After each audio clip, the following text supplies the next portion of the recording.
우리가 이제 그 이 성문서 또 시가서라고도 이야기하거든요.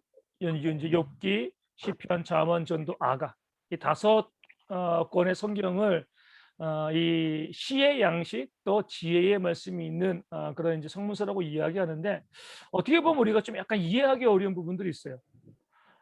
대표적으로 시편 같은 경우 왜 성경에 들어왔을까?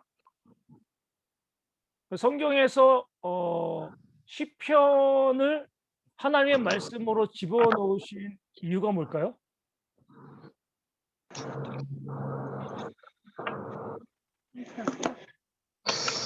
어, 왜냐하면 우리가 항상 볼 때 하나님의 말씀이라고 그러잖아요. 그렇죠? 하나님의 네. 말씀. 그러니까 모세오경은 율법입니다. 제사법, 많은 법들. 그러니까 우리가 마땅히 알아야 되는 거죠. 또 역사서는요. 역사 속에서 하나님이 말씀을 주신 거거든요. 나중에 이제 이 대선지, 소선지, 예언서도 보면은 죄에 대한 책망 그리고 앞으로 되어질 일들 하나님께서 우리 가운데 주시는 말씀들 또 평가들 예언들 이런 것이 우리가 성경이고 우리가 성경이라고 하면 뭐냐면 하나님이 우리 가운데 주시는 말씀 하나님이 말씀하시고 우리가 듣는 것 이게 이제 주로 이제 성경을 바라보는 우리의 관점이 되어지는데 성문서 시편은 뭐냐면 하나님께서 우리 가운데 주시는 말씀이 아니라 뭐예요? 우리가 하나님께 올려드리는 그런 내용들이 많이 있습니다. 그러니까 시편에 가장 많은 게 다윗의 기도 보면은요. 하나님께 질문하고 또 때로 하나님께 원망하기도 하고 또 탄식하기도 하고 그러면 우리가 성경의 본질적인 의미랑 좀 맞지 않다. 하나님이 주시는 말씀이어야지 사람이 올려드리는 말씀을 우리가 성경 안에 집어넣을 필요가 있을까? 이렇게 이제 볼 수가 있거든요. 그런 면에서 사람들이 이 성문서들 욥기 시편 잠언 전도 아가서는 성경에서 좀 뺐으면 좋겠다. 이렇게 이제 말하는 사람들도 있습니다. 그러면서 우리 하나님께서 우리로 하여금 왜 이런 성문서들을 이 문학적으로 시라든가 뭐 지혜의 말씀, 잠언과 같은 그런 말씀들을 왜 성경으로 포함시켜서 우리 가운데 주셨는가 이런 부분들을 우리가 먼저 봐야 될 필요가 있습니다. 그러니까 성경에 우리 가운데 말씀하시는 중요한 이유는요. 하나님께서 우리에게 소통하기를 원하신다는 거예요. 나머지 말씀들은 어떻게 보면 일방적인 하나님의 말씀입니다. 하나님이 우리에게 주시는 말씀, 신약도 거의 대부분 마찬가지예요. 우리가 하나님께 올려드리는 말씀은 별로 없는 거죠. 하나님이 주신 말씀에 대해서 우리가 어떻게 반응하고 우리가 삶에서 느끼는 그 많은 문제들에 대해서 어떻게 하나님께 올려드릴까 이런 부분들이 좀 없는 거죠. 그래서 우리가 시가서의 말씀을 하나님께서 우리 가운데 허락해 주셨다. 그 이유는요.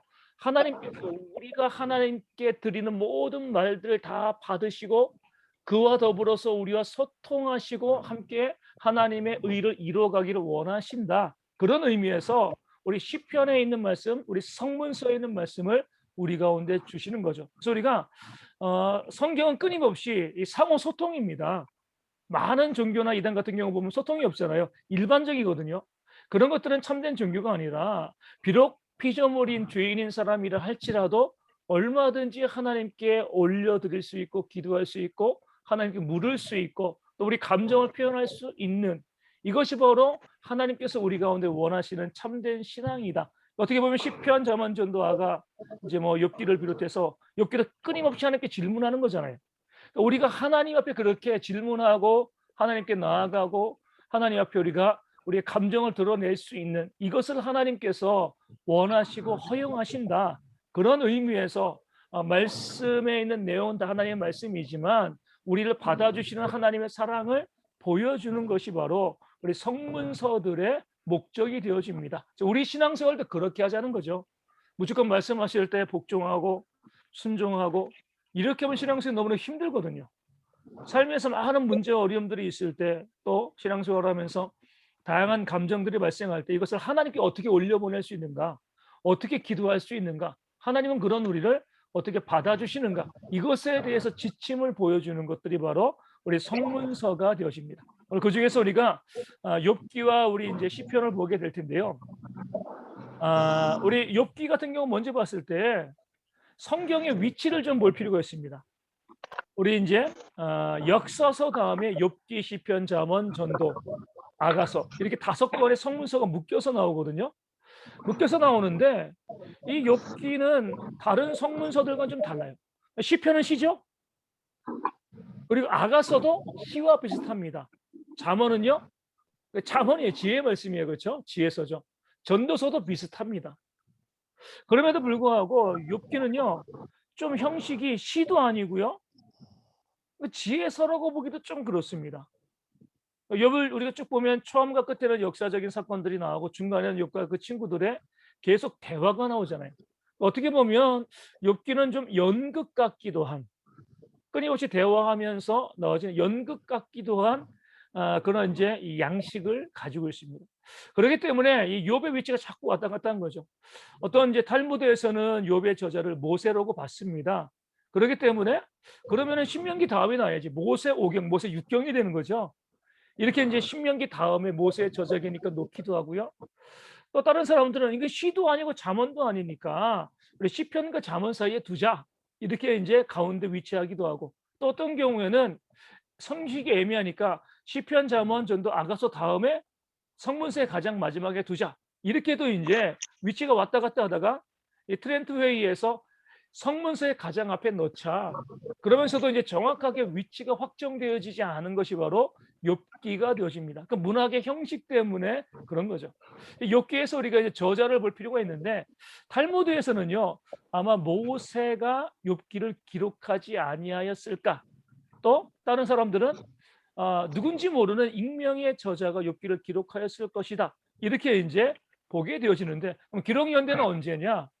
아마 솔로몬의 시대였을 것이다. 우리 잠언과 전도서 많은 이제 지혜서들이 기록되었을 때 욥에 대한 이야기도 어때요? 계속 이스라엘 백성들 가운데 구전되어 왔던 거죠.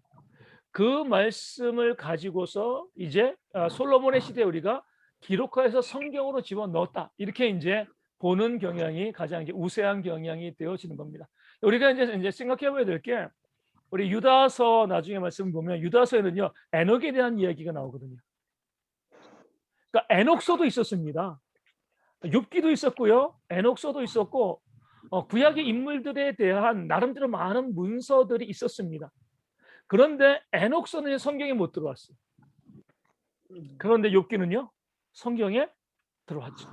그 차이가 뭘까요?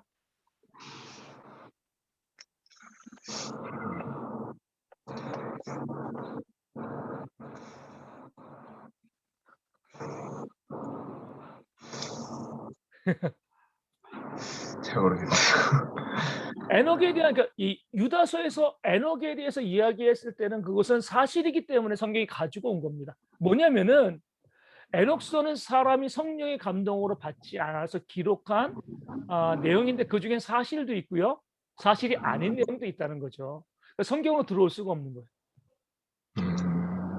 같은 문서가 있어도 사람이 지은 문서가 있고 성경은요. 기록할 때부터 성령의 감동으로 기록되어진 겁니다. 그렇기 때문에 성령께서 우리 뭐 지난 주간도 우리 이 광주에서 끔찍한 사고가 있었잖아요. 가장 큰 문제는 감리예요, 감리. 이 감리사가 이게 정말 처음에 계획대로 온전히 시공되어지고 있는가 철거되어지고 있는가 잘 봐야 되거든요. 감리사가 현장에서 정말 고난이 셉니다. 감리사가 없으면 사람들이 제멋대로 하는 거죠. 그러니까 성경은요. 성령께서 감리사로 임하시는 거예요. 그래서 에녹서라든가 다른 문서는 성령의 감동으로 기록된 문서가 아니라 사람들이 자기들의 관점에 따라서 사실도 집어넣고 뭐 설화도 집어넣고 이렇게 문서를 만들었기 때문에 성경이라고 볼 수가 없는 거죠. 반면에 욥기는 상당히 오래전에 실제로 살아왔던 한 인물에 대한 이야기인데 그 모든 내용들이 뭐예요? 진실되게 바르게 온전히 구전되었기 때문에 욥기를 정리하고 편집하여서 그 안에 모든 내용들을 성경으로 집어 넣는 거죠. 물론 이제 우리가 욥기 첫 번째 장면에 보면 사단이 뭐예요? 하나님 앞에 와가지고 뭐 욥을 참소하고 막 이 하나님의 회의 가운데 들어온 그 장면을 우리가 어떻게 보면은 우리의 이해를 쉽게 하기 위한 그런 비유로도 볼 수는 있습니다. 욥은 사실, 욥의 모든 사건들은 사실이고 욥에게 고난을 주기 위해서 하나님과 사단이 협의하고 이야기하는 부분들은 우리의 이해를 위한 어떤 비유로도 볼 수 있지만 실제적으로 욥기에 나와 있는 모든 내용들은 하나도 틀림없이 진실된 내용이기 때문에 성경 안에 들어올 수 있게 되어진 거죠. 그래서 우리가 이제 그 욥에 대해서 우리가 보면 우리 문서에도 본 것처럼 욥의 이름은 뭐예요? 고난 미움을 받는 자, 또 회개하고 돌아온 자. 어떻게 보면 욥기 전체의 주제를 욥의 이름이 보여주고 있는 거죠. 고난 받고 하나님의 뜻을 깨달은 후에 돌아온 사람. 이것이 바로 이제 욥이 되어지는 거죠. 그러니까 중요한 것은 욥의 활동 연대입니다. 욥은 언제적 인물일까요?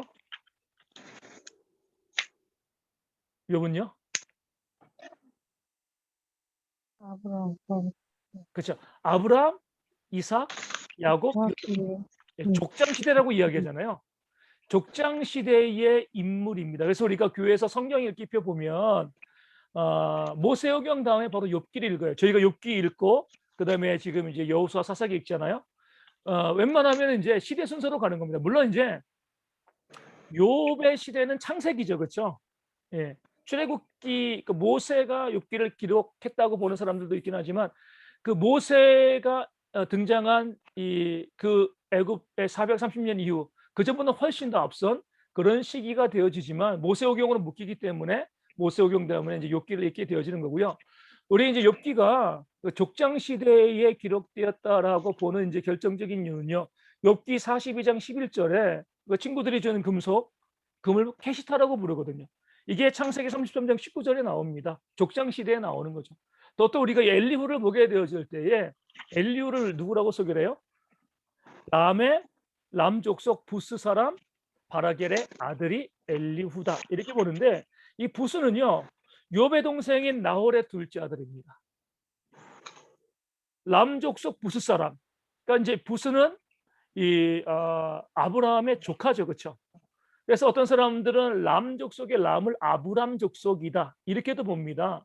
람 족속 부스 사람 바라겔의 아들. 만약에 바라겔이 부스의 아들이라고 하면 이 나홀의 이 한 4대 손이 이제 그 엘리후가 되어지는 거죠.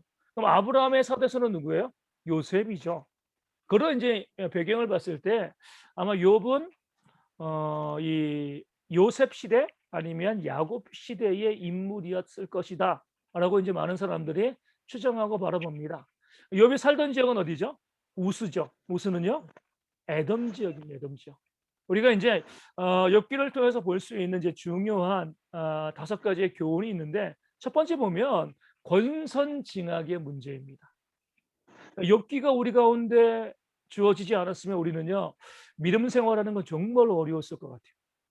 왜냐면은 대부분의 목회자들도 권선징악을 이야기합니다. 실제적으로 권선징악은 어디에서만 나와요?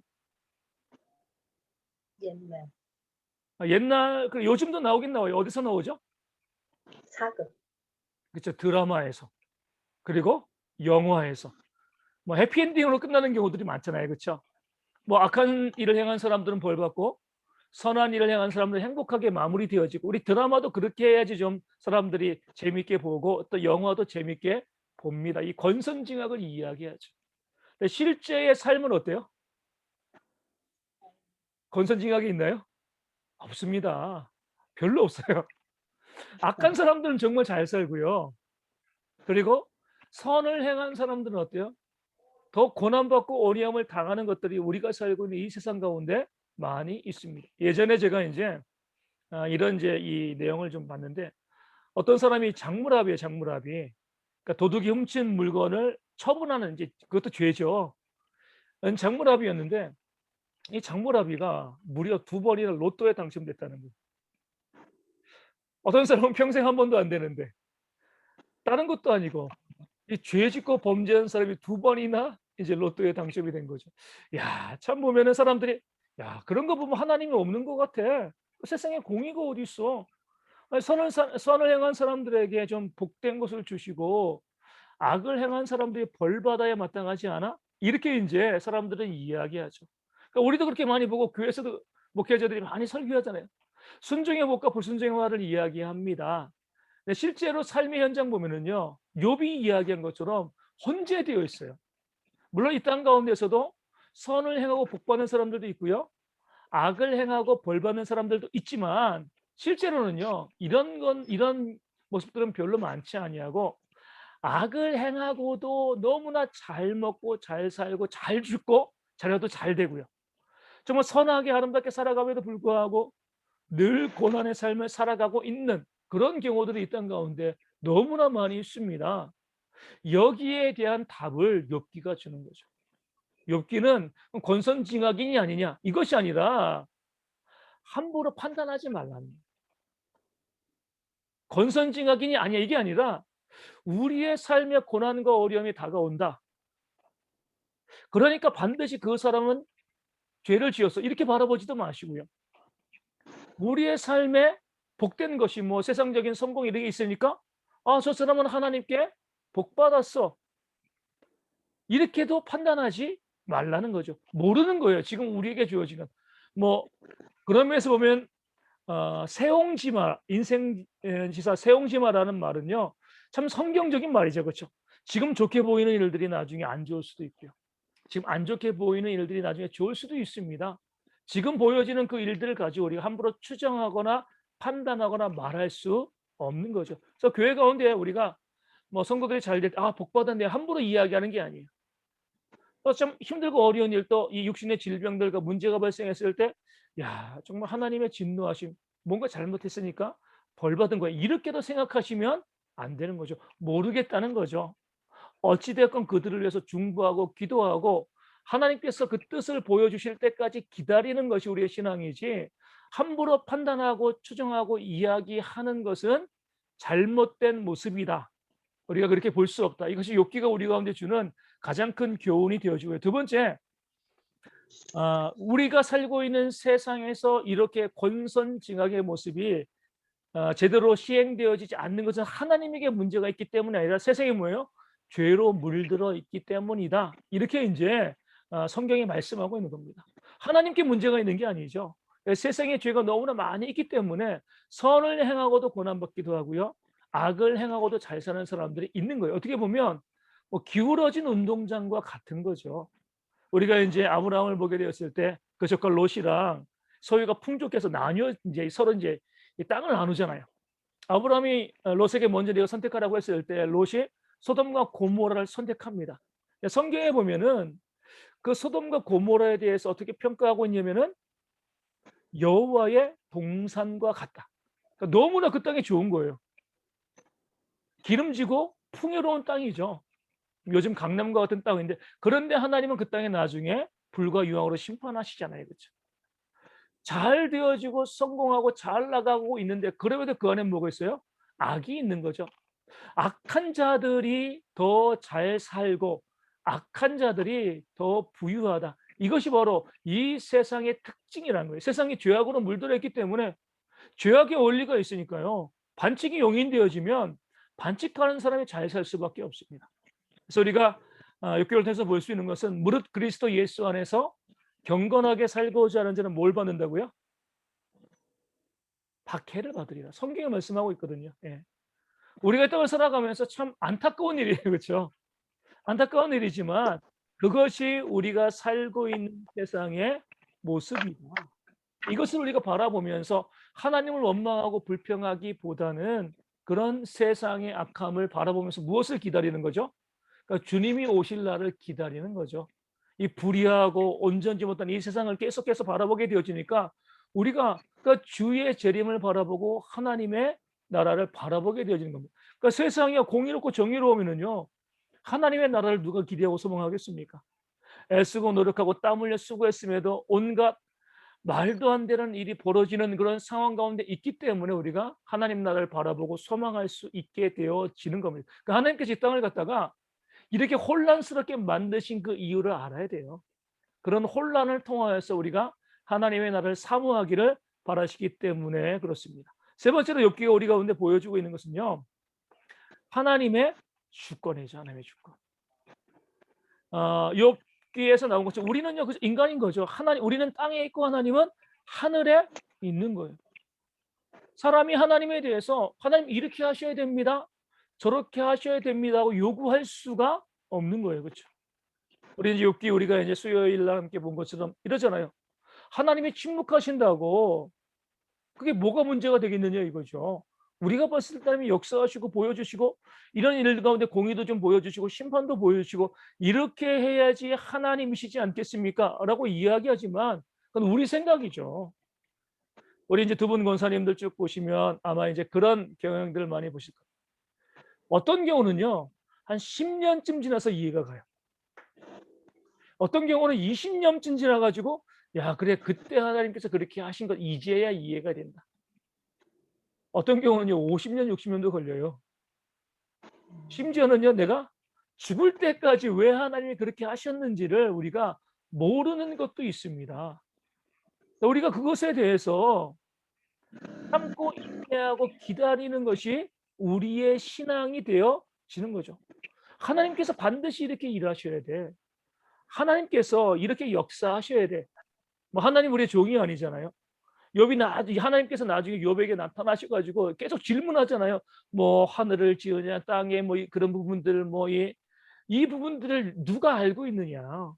아무것도 알지 못하면서 우리가 하나님 이렇게 일하셔야 되고요. 저렇게 일하셔야 되고 우리를 이렇게 도와주셔야 되고 이번에는 이렇게 하셔야 되고 이렇게 말하는 모든 것들이 우리의 어리석음인 거죠. 저도 마찬가지지만 하나님께서 이렇게 일하셨으면 좋겠다라고 보지만 하나님은요 전혀 다르게 일하시거든요.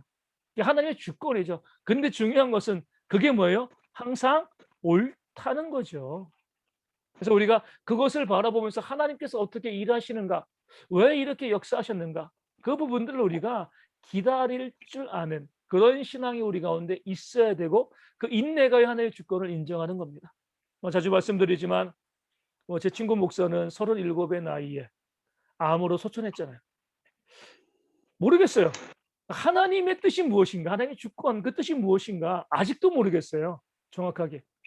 하지만 언젠가는 알려주시고 제가 이제 이 땅에서 알지 못하더라도 하나님 나라에 가면 알게 해주시겠죠. 그러니까 내가 그 뜻을 모른다고 해가지고 하나님 그 친구를 왜 죽이십니까? 그렇게 하시면 안 되죠.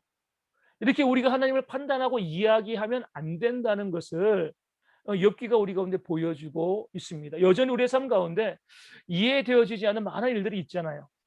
그 일이 있을 때 우리가 할 수 있는 건 뭐죠? 기다리는 겁니다. 하나님께서 그것을 나중에 어떻게 보여주실까? 저도 이제 대학교 졸업을 하고 신학교를 가려고 했는데 길이 안 열린 거죠. 돌이켜보면 그때 하나님께서 대학을 졸업하고 바로 길을 열어주셨으면 나는 정말 많은 영혼들을 상하게 하는 그런 목회자가 되었을 것 같다. 나중에 이해가 돼요. 그 당시는요 답답하고 왜 신학교를 가려고 하는데 길을 열어주시지 않는가라고 하는데 하나님이 항상 오르신 거예요. 하나님의 주권입니다. 그래서 우리가 이해되지 않고 또 어려운 일들이 있을 때 항상 그것을 뭐예요? 참고 인내하고 기다릴 줄 아는 것. 그러니까 욥도 결국 기다리니까 하나님의 은혜를 받는 거잖아요. 그래서 믿는 자의 인내를 우리 가운데 욥은 보여주고 있습니다. 네 번째로 이제 욥기는 우리 가운데 참된 신앙을 보여주는 거죠. 친구는요 어떤 친구가 진짜 친구예요?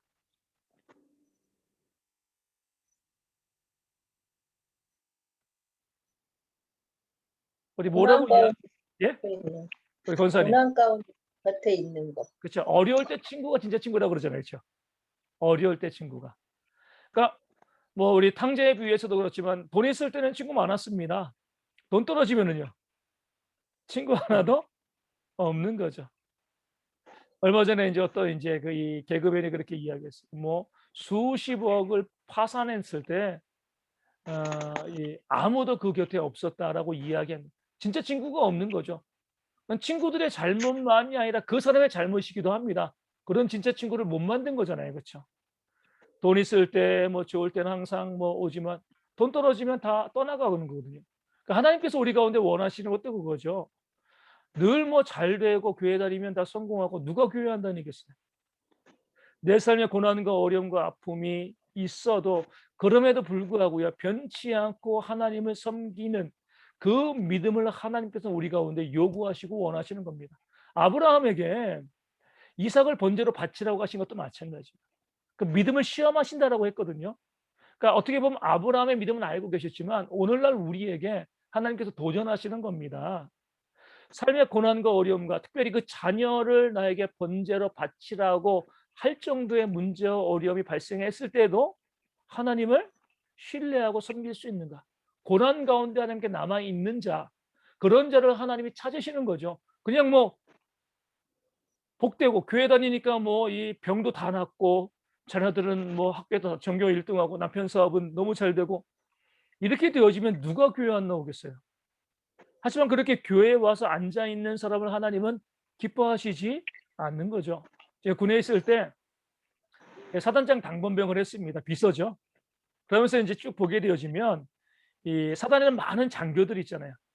장교들의 종교가 있어요. 장교들의 종교가 뭘까요?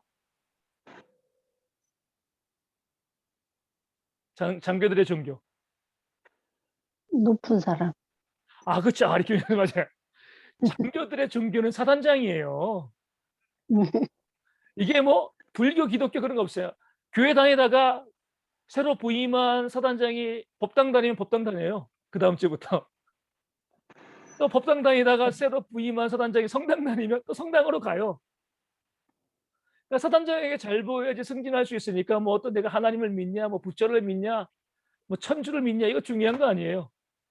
그러니까 사단장의 곧 종교가 되어지는 거죠. 그러니까 그런 이제 장교들이 가가지고 온전히 예배하겠습니까? 그냥 사단장 눈치. 근데 솔직히 말하면 열심은 해요. 사단장이 뭐 안수집사다, 뭐 장로다. 그러면은요 열심히 안 하는 사람 사단장이 좋게 볼 리가 없잖아요. 교회 다녀도 열심히 다니고요. 법당이나 성당도 마치 가서 정말 이 사단장이 가면 뭐 수십 년 신앙을 갖고 있는 사람들처럼 헌신합니다. 그렇게. 하지만 진짜가 아니죠. 목적이 승진이기 때문에 그래요. 기독교 역사를 통해서 봤을 때도 초기에 고난이 있을 때 교회는 이제 든든히 세워졌고요. 순교자가 있을 때 그 순교자의 피 위에 교회가 세워졌잖아요. 교회가 언제부터 부패했는가 보면 황제가 교회 나가기 시작하면서부터. 황제가 나가니까 신하들이 교회 당연히 나가죠. 지금 뭐 사단장이 인사권이 있어도 그 제한적이지만 옛날에는 황제 마음대로였잖아요. 그거 눈에 잘못 보이면 죽는 거고 잘 보이면 승진하는 거니까 황제가 교회에 나가기 시작하면서부터 사람들이 다들 교회로 나가게 되어지고 신앙도 없이 그냥 그 자리에 있는 거죠. 그러니까 교회가 그때부터 부패한 거예요. 그러니까 우리가 여기 역사에서 많은 교훈을 얻어야 됩니다. 오히려 고난이 있을 때 우리의 신앙이 순전해지고 하나님이 그런 신앙을 원하시는 거예요. 그래서 우리도 욥에게 고난을 주심을 통해서 하나님께서 말씀하시는 건 이거죠. 그런 고난 가운데서도 욥은 하나님을 버리지 않고 하나님을 배반하지 않았던 거죠. 그러니까 그 신앙을 하나님께서 귀하게 보시고 나중에 갑절의 복을 더하신 거잖아요. 그래서 우리 또한 이 땅을 살아가면서 고난 당하는 것이 나에게 유익이다. 우리가 그 고백처럼 우리 가운데 고난이 있고 교회 가운데 고난이 있는 것 자체가 뭐예요? 하나님께서 체질하신다. 쭉정이는 날려버리시고 참된 믿음의 일꾼들은 채우신다. 그래서 어제도 어떤 목사님이랑 이제 전화를 하면서 그 목사님이 그러시더라고요. 코로나로 인하여서 신앙이 분명해지는 것 같아요. 이렇게 말씀하시는 거예요. 떠날 사람들은 떠나고 또 이 어려움 가운데도 하나님 붙잡는 사람들은 계속 교회를 다니고 섬기고 붙잡고 있습니다. 어떻게 보면 하나님께서 마지막 때를 준비하기 위해서 교회로 하여금 다시 한번 고난 가운데 순결하게 만드시는 과정이 아닌가 이렇게 보게 되어지는데 고난이 그런 역할을 감당한다는 것. 그래서 우리가 성도들은요. 욥기에 나오는 것처럼 내가 정금과 같이 되어져 나오는 것. 순금이라고 이제 번역되어 나오는데 그 고난과 환난을 통해서 순금처럼 되어지는 그런 신앙을 하나님께서 원하신다는 것. 이것을 우리 가운데 보여주고 있습니다. 마지막으로 욥이 우리 가운데 보여주고 있는 것은요. 우리의 공동체가 어떤 공동체가 되어야 하는 거예요? 위로하고 격려하는 공동체가 되어야지 한다. 이 사실을 우리 가운데 보여주고 있는 거죠. 욥이 고난받을 때 새 친구가 오잖아요. 와가지고 뭐 한 거예요? 계속 비난하고 정죄하죠. 야, 너 분명히 우리 모르게 죄 지었으니까 하나님께 벌 받는 거지. 만약에 제가 이제 뭐 범죄를 저지르고 감옥에 갔어요. 그런데 이제 친구가 면회 와가지고 야, 너 그렇게 해가지고 너 이제 죄 지은 거야. 너 그렇게 해가지고 나쁜 짓 해서 계속 그런 얘기만 하면은요. 다시는 그 친구들 면회 받지 않습니다. 내가 지은 죄 내가 알죠. 그것 때문에 감옥에 가 있는 거잖아요. 그럼 면회 와서는 뭐라고 해야 돼요? 힘들지 않냐? 뭐 필요한 거 없냐? 힘내라. 이렇게 격려하고 위로해 줘야죠. 제가 이제 우리 이 자녀들을 좀 키우다 보니까 그런 생각이 들더라고요. 가장 우리 부모들이 뭐 동익 형제 나중에 혜원이 크면 또 그럴 수도 있겠지만 조심해야 될 말 중에 하나가 이거예요. 내가 그럴 줄 알았어. 이 말 조심해야 돼요. 너 하는 거 보니까 야, 너 공부도 안 하고 시험 성적이 좋을 리가 있냐? 너 그렇게 열심히 안 했는데 좋은 결과가 있을 수 있겠어? 항상 우리 보면은 내가 그럴 줄 알았어. 그럴 줄 알았어. 이미 이름 벌어졌거든요. 근데 그렇게 하기보다는 그래. 안타깝지만 어쩔 수 없고 그럼 이제 우리가 어떻게 할까? 이렇게 나아가야지. 이미 되어진 일 가지고 자꾸 과거를 들추면서 너 그럴 줄 알았어. 그럴 줄 알았어. 그렇게 공부 안 하더니만 열심히 안 하더니만 일 안 하더니만 그렇게 됐네. 이게 무슨 의미가 있겠습니까? 내가 그렇게 이야기하지 않더라도 누군가는 이야기를 해줘요. 굳이 내가 그렇게 이야기할 필요 없습니다. 우리가 믿음의 공동체가 되었다는 이유는 뭐냐면 힘들고 고난 가운데 어려움 가운데 있는 성도들이 있을 때 위로하고 격려하는 겁니다. 나도 위로받고 격려받는 거죠. 우리가 이제 신앙생활 할 때 교회가 필요한 이유가 교회를 꼭 다녀야 될 이유가 여기 있어요. 혼자도 얼마든지 예배할 수 있습니다. 뭐 가정연습 방송으로 얼마든지 예배가 잘 돼요. 문제 없어요. 그럼에도 불구하고 우리가 교회에 나와서 함께 믿음 가운데 교제해야 될 것은요. 우리의 힘으로 살아가기엔 너무나 어려운 일들, 우리가 위로받고 격려받아야지만 이겨나갈 수 있는 많은 일들이 우리 가운데 있기 때문에 그렇습니다. 때론 믿음의 고난도 있고요. 내가 잘못해서 받는 심판도 있습니다.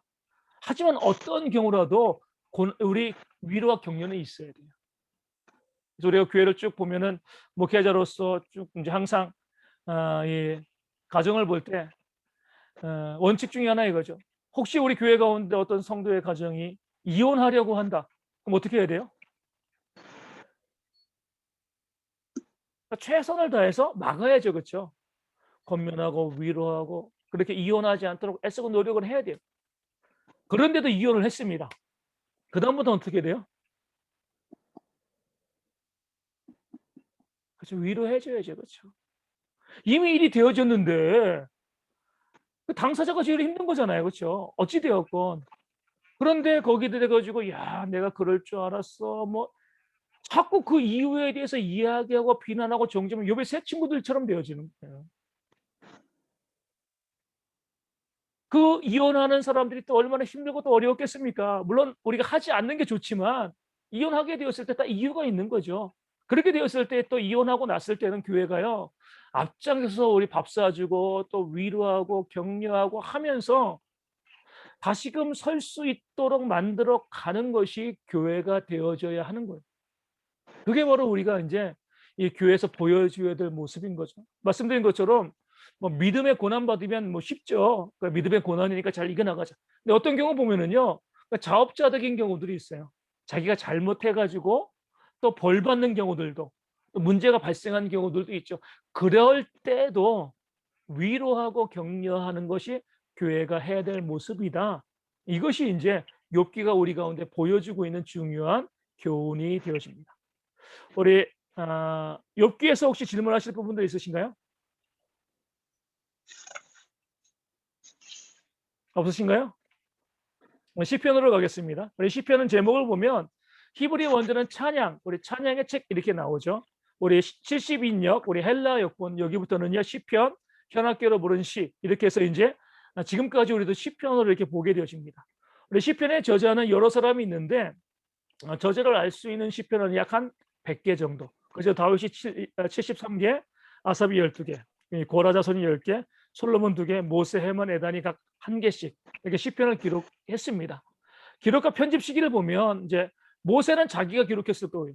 그래서 이제 모세부터 시작을 해가지고 모세 때부터 이 바벨론 포로 시기 이후까지 계속 시편이 기록되어 왔다가 히스기야 시대에 1권과 2권을 편집하고요. 또 나중에 에스라 시대에 3에서 5권이 편집되어서 시편 전체로 만들어졌다. 이렇게 이제 바라보게 되어집니다. 특징을 보면 우리 시편에서 우리가 배울 수 있는 좋은 부분들은요. 이 대꾸법이 많이 쓰였다는 거예요. 성경에서 대꾸법이 참 중요합니다. 왜냐하면 성경은요, 그냥 쭉 나가는 것이 아니라 앞에 있는 문단이 이제 앞에 있는 이제 이 어구죠. 어구를 뒤에는 또 어구, 또 그 뒤에는 어구들이 설명하는 경우들이 많습니다. 우리가 로마서 보면 이런 말씀이 있잖아요. 너희는 이 세대를 본받지 말고 오직 마음을 새롭게 함으로 변화를 받아 하나님의 선하시고 기뻐하시고 온전하신 뜻이 무엇인지 분별하도록 하라. 세 개의 문장이 있는데 다 똑같은 겁니다. 너희는 이 세대를 본받지 말라. 어떻게 하는 거예요? 마음을 새롭게 함으로 변화를 받으라는 거죠. 그럼 마음을 새롭게 하고 변화를 받는 게 뭐예요? 하나님의 선하시고 기뻐하시고 온전하신 뜻을 분별하는 것. 그러니까 이 세대를 본받지 말라는 것은요, 하나님의 뜻을 분별하는 거예요. 그러니까 똑같은 것을 다르게 표현한 겁니다. 그래서 우리가 성경을 보면서 참 재미있는 것은 그냥 이건 다른 말들이라고 보지 마시고 같은 의미를 다르게 표현하고 다르게 보여준다. 이렇게 성경을 보면은요, 말씀의 의미를 더욱더 분명하게 깨달아 알 수 있게 되어집니다. 그러니까 시편은 그 사실을 잘 보여줘요. 앞에 나와 있는 것들이요, 그 다음의 내용에 의해서 풍성해지고요. 어떤 경우는 앞에 있는 내용들이 뒤에 있는 내용에 의해서 반대되어지는 그런 경우도 있는데 그것을 보면서 뜻을 더 분명하게 하는 그런 대꾸법들을 시편이 많이 사용하고 있습니다. 우리 시편을 봤을 때 시편은 어디에 사용되어지죠? 보통 구약 시대에 이 음악, 성전 예배 때, 제사 때, 또 이제 초대 교회에서도 예배 의식에 많이 사용되고요. 또 수도사들도 많이 암송하였고, 또 요즘도 보면 저희 교회는 뭐 교동문하지 않지만 교동문에도 많이 들어가 있고요. 또 복음성가 중에서도 시편 찬송도 많이 있습니다. 시편을 가지고서 곡조를 만들어서 찬송을 만들죠. 어떻게 보면 우리가 시편을 찬송으로 만드는 게 쉽진 않아요. 언어가 다르기 때문에. 우리 히브리어 원어로 보면 상당히 운율이 있기 때문에 그 자체가 시편 자체가 하나의 노래가 되어지기도 합니다. 근데 우리는 그냥 한글로 번역했기 때문에 좀 어려워요. 일부러 우리가 곡조를 만들기도 하는데 어찌 되었건 시편은요, 예배에 활용되었고요. 요즘도 보면 우리나라엔 별로 없지만 서구에 보면은요, 아주 전통적인 교회는요, 시편 찬송만 합니다. 다른 찬송가도 안 쓰고 복음성가도 안 쓰고, 그러니까 시편 찬송만을 하고 있는데 이 시편이 예배 때 활용되었다는 것이 중요한 의미죠. 우리 뒤에도 나오겠지만 이거죠. 우리가 예배는요, 하나님께서 우리에게 주시는 것만이 있는 것이 아니라 우리의 삶을 하나님께 가져가기도 한다는 거예요. 그때 그 예배가 힘있게 되어지는 거죠.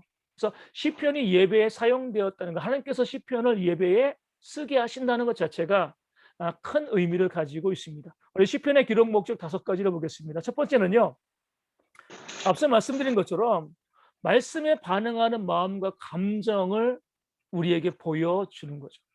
다른 모든 말씀들은 하나님의 일방적인 말씀이죠. 그 뜻이 무엇인가를 우리 가운데 알려주는 거예요. 시편은 뭐예요? 우리의 마음을 하나님께 올려드리는 겁니다. 하나님, 저 마음이 이렇습니다. 이렇게 외롭고요. 이렇게 슬프기도 하고 이렇게 분노하기도 하고 이런 원망도 있고 이런 문제들, 이런 아픔들이 있습니다.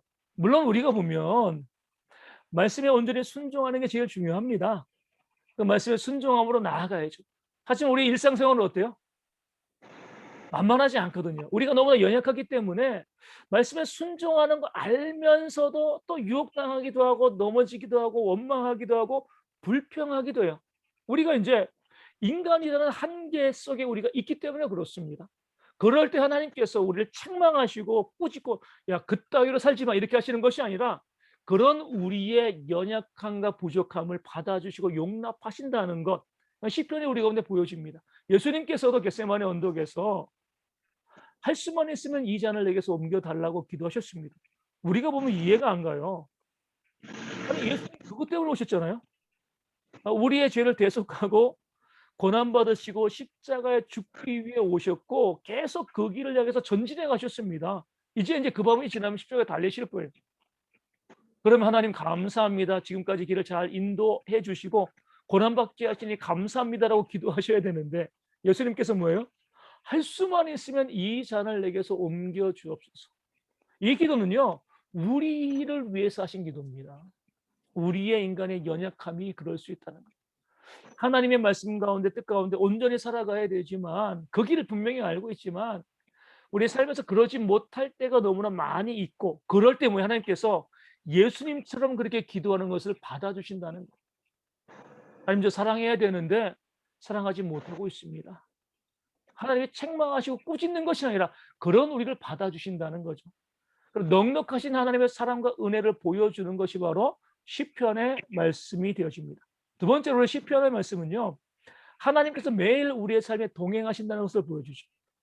우리 이제 시편에는 뭐가 있어요? 표제가 있으면 표제. 제목이 있잖아요.